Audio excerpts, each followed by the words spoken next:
বিস্তারিত দেখুন খালিদ জামিলের রিপোর্টে।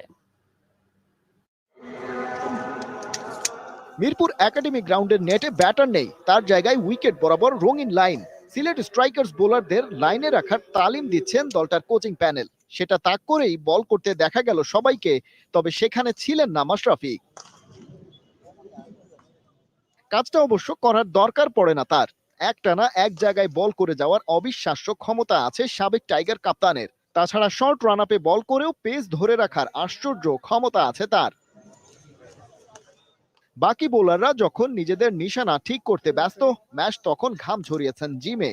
টানা খেলার বাইরে থাকা টাইগার পেসার শরীরের জং ছাড়ানোর কাজ সেরেছেন, তারপর বোলিং প্র্যাকটিস করবেন এমনই ছিল পরিকল্পনা। কিন্তু কিসের কি, বল নয়, টাইগার ক্রিকেট ইতিহাসের অন্যতম সফল পেসার ব্যাট প্যাট পরে দিব্যি নেমে গেলেন নেটে। টানা আধ ঘন্টার মতো করলেন ব্যাটিং প্র্যাকটিস, পাওয়ার শট খেলার চেষ্টা। পরের ম্যাচে কি তবে ম্যাচকে দেখা যাবে সিলেটের ব্যাটিং অর্ডারের ওপর দিকেই? ব্যাটিং করছেন হয়তো জাস্ট যেহেতু মানে প্রথম প্র্যাকটিস সেশনে মানে প্র্যাকটিস করছেন, এর আগেও এসেছেন, বাট প্র্যাকটিস করছেন, হয়তো চেষ্টা করছেন যে একটু নিজেকে ব্যাটিং দিয়েও একটু নিজেকে আর একটু ভালো করে নিজেকে তৈরি করার। বিপিএল এ প্রথম ম্যাচটাতে অবশ্য মাশরাফির সিলেট কাগজে কলমে বেশ খানিকটা পিছিয়ে থাকা চট্টগ্রাম চ্যালেঞ্জার্সের কাছে হেরে বসেছে। সেই ম্যাচটায় শর্ট রান আপে বল করে প্রথম বলে একটা উইকেট শিকার করেন। 2.5 ওভার বল করে ইকোনমিটা অবশ্য স্বাস্থ্যকর ছিল না। শেষ বেলায় আফগান হার্ড হিটার ইব্রাহিম জদরানের কাছে এক বাউন্ডারি আর 2 ওভার বাউন্ডারি হজম করেই এই হাল। তার আগের 2 ওভারে অবশ্য ম্যাচ দিয়েছেন মাত্র 9 রান, সাথে একটা উইকেটও। এই সময়ে কেবল একটা বারই বল সীমানা ছাড়া করতে পেরেছে প্রতিপক্ষ ব্যাটার। এমন পারফরমেন্সকে হয়তো বলা যায় captain leading from the front. Performance থেকে মাশরাফি ভাই মাঠে থাকাটাই মেন একটা মোটিভেটেড বলতে পারেন আমাদের জন্য, কারণ উনি থাকলে অনেক অনেক ডিসিশনে ইজি হয়ে যায় আমার কাছে যেটা মনে হয়েছে, তো ওইটা আমাদের জন্য অনেক ইম্পর্টেন্ট হয়েছে। অথচ মাশরাফির শারীরিক অবস্থা নয় আপ টু দ্য মার্ক। পায়ের অবস্থা খারাপ বলেই এই সময়ে অস্ট্রেলিয়ায় ফের ডাক্তারের ছুরি কাচির নিচে যাওয়ার কথা ছিল। তবে সেই পরিকল্পনা শিখেই তুলে আপাতত বিপিএল মাতাতে রয়েছেন সিলেট স্ট্রাইকার্সের সাথেই। ক্রিকেটের প্রতি নিঃশর্ত দরদ থাকলেই কেবল এমনটা করা যায়। খালিদ জামিল, ৭১। দর্শক, যেমনটা দেখছিলাম এবারে অলরাউন্ডার ভূমিকায় আসছেন মাশরাফি বিন মুর্তজা। মাশরাফিকে নিয়ে কথা বলতে চাই, একটু বিপিএল নিয়ে আমরা কথা বলবো। আমাদের সাথে আলোচনায় যুক্ত হচ্ছেন ক্রিকেট বিশ্লেষক জাফর ইয়াসিন চৌধুরী। জাফির, শুভ সকাল, স্বাগত ৭১-এর খেলা যোগে। মাশরাফিকে নিয়ে শুরুতে যদি আমরা কথা বলি, ২৫০ দিন তিনি কোনো ধরনের কোনো ক্রিকেটের সাথে যুক্ত ছিলেন না, মাঠে নামলেন, প্রথম বলে উইকেট তুলে নিলেন। এই ম্যাজিক্যাল পারফরমেন্সের কারণেই কি আসলে তাকে ক্যাপ্টেন্সিতে রাখা? তিনি ইনজিওর্ড পারফর্ম করতে পারবেন কিনা নিশ্চয়তা নেই, তারপরেও তাকে দলের সাথে রাখা।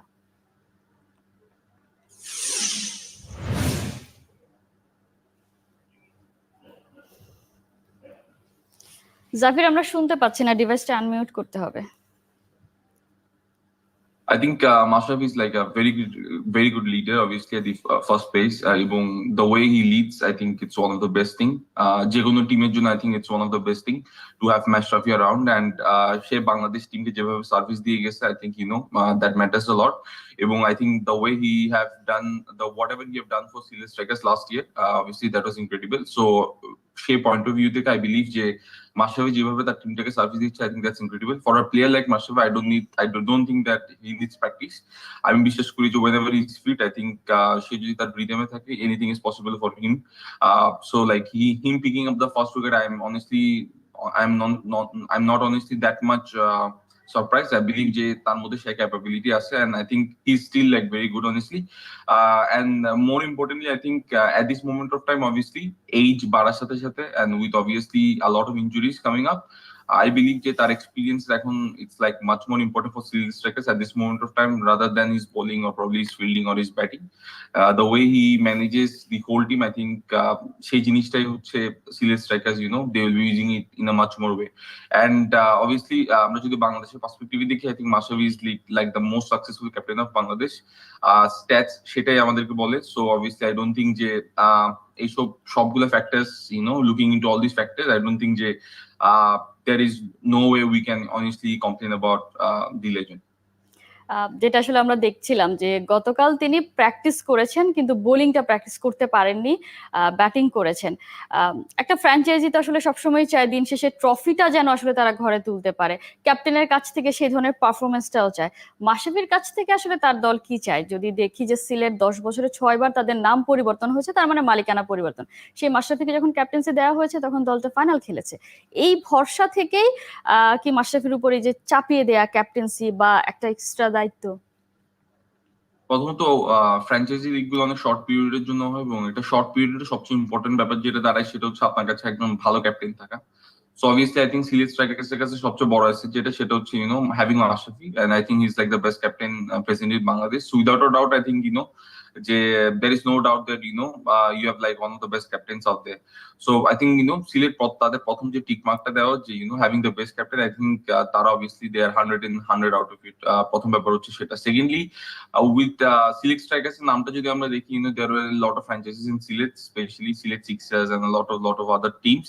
So obviously ওইসব ফ্যাক্টরের দিকে যদি তাকাই, obviously I think it's funny at the same time যে there was no team যারা হচ্ছে লম্বা সময় ধরে ছিল, apart from Kumilla Victorians, Rangpur Riders, these two teams. So I think it's pretty disappointing, obviously, for the BPL as well. এবং তৃতীয় ব্যাপারটা যদি দেখি যে আপনি যেটা মেনশন করছেন যে Mashrafe bin Mortaza last year obviously he took his team to the final. যদি তার কথা বলতে হয়, obviously last year Mashrafe bin Mortaza যে টিমটা নিয়ে ফাইনালে গেছে, I think that was a good team, but I don't think that was the best team. I think still, with that team going into the final, gives obviously we need to give a lot of credit to Mashrafe bin Mortaza, because obviously fighting against Kumilla Victorians, the team that chilo, I think that was one of the best teams out there without any doubt. They had the best foreign players, obviously best management, and also some best very good local players as well. So ওই টিমের সাথে আপনি যখন final খেলতেছেন, okay, and also fighting against Rangpur Riders and at that moment of time Fortune Borishal. So I think that shows Mashrafi কি টাইপের leader, মাশরাফির মধ্যে কি qualities গুলো আছে, and the way he leads his team. So I think looking at all these factors, I think Mashrafi last year captaincy was incredible, and obviously he's a very good captain now. Even obviously they have lost the last match, but still I believe they can make a very good comeback, because the way Mashrafi manages everything, like I've mentioned previously, ব্যাপারগুলো it's very interesting, it's very good, and obviously with the team management they have, it's almost like the same pattern they have managed, and obviously they've got some very good foreign players, Penny Howell, Ben Cutting, obviously তারা last ম্যাচে perform করতে পারে নাই।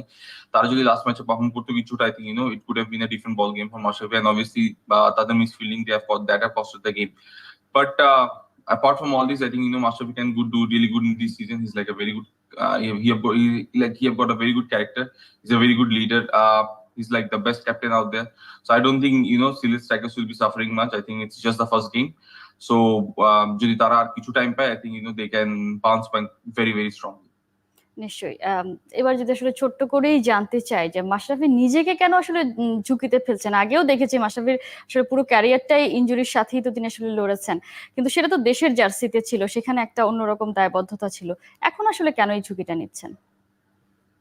I think at this moment of time, I think it's kind of I think it's more passion for him at this moment of time. I think সে যেভাবে ক্রিকেটটাকে ভালোবাসে এবং সে যেভাবে ক্রিকেটটাকে দেখে, সে যেভাবে ফ্র্যাঞ্চাইজি ক্রিকেটের সাথে যুক্ত থাকতে চাই, that shows that obviously how much he loves cricket.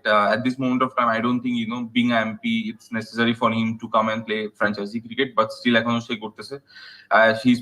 he's also playing Dhaka Premier League, so I think যে he loves cricket a lot. I think it's more about সে ক্রিকেটটাকে এনজয় করতে চাই।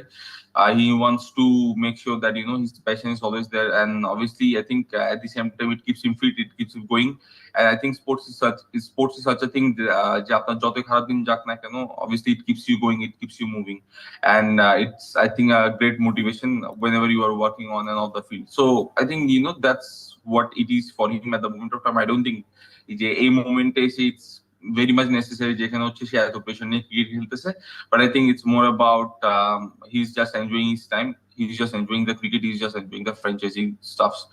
I don't think there is anything else. So obviously, like I've said, it's a great motivation, it keeps you moving. So এই ব্যাপারগুলো I think it's helping Mashrafe as well. So that's what I can honestly say about the whole things, obviously. But obviously, his সেই injury is প্যাশনটা coming up. থেকেই তো আসলে মাশরাফি এত যদি বলি প্রতিবন্ধকতা নিয়ে, তার শারীরিক এত অসুস্থতা নিয়েও আসলে তিনি ক্রিকেটটা চালিয়ে যাচ্ছেন। দেখা যাক মাশরাফি আসলে অলরাউন্ডার ভূমিকায় কেমন পারফর্ম করেন, সে নিয়ে নিশ্চয়ই আমরা আলোচনা করবো। জাফির, অসংখ্য ধন্যবাদ এতক্ষণ আমাদেরকে সময় দেওয়ার জন্য। দর্শক, আমরা কথা বলছিলাম বিপিএল এ মাশরাফি বিন